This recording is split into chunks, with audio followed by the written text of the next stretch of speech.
and welcome to Hostile Interviews. I'm your host, Wolf Kinkwicket, and today we're going to be talking to QA Ray about QA. Hello, QA Ray. Aren't I supposed to be anonymous? My name's Ray. We did that because we think hiding in plain sight is the best way to disguise your identity. Anyway, Mr. Mitchell, why don't we have you start by telling us what QA is and why we do it? Well, that's a two-part answer. The first being, what the definition is, and that is the providing quality assurance to ensure the minimum, viability of the product, to ensure the minimum quality of the product. But what we actually do, in my opinion, is we're like the CIA of the company. We give information about the product, the risk areas, problems that have happened in the past from past titles or anything else. We're giving all that, when we report bugs, we're saying, here is a problem.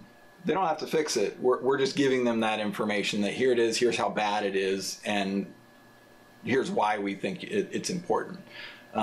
So QA is really an asset of intelligence as far as everything about the product up until launch. So where does one go to get skills and training to be a QA tester?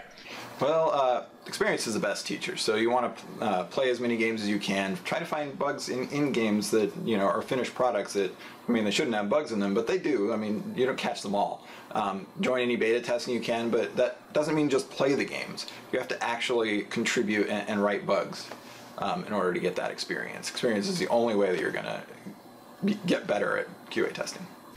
So if someone's interested in being a QA person or taking the QA career path, what sort of educational background should they pursue?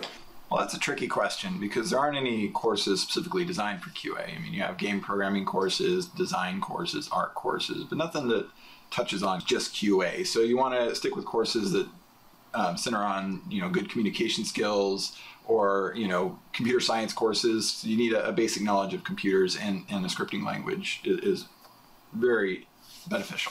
I understand writing's important as well. Yes, you have to be able to express your bugs in written form. A lot of times you're not going to be talking face-to-face with people, so you have to explain it to them in writing. So Ray, what I think our audience really wants to know is why should they do QA? What do you find fun and rewarding about QA? I think the funnest part of QA is to just break apart things, to break them down into their basic things and know how they work and work together. And find bugs that way. It's more rewarding to me. Well, thank you, QA Ray, for joining us on Hostile Interviews, and we wish you luck. This interview sucked.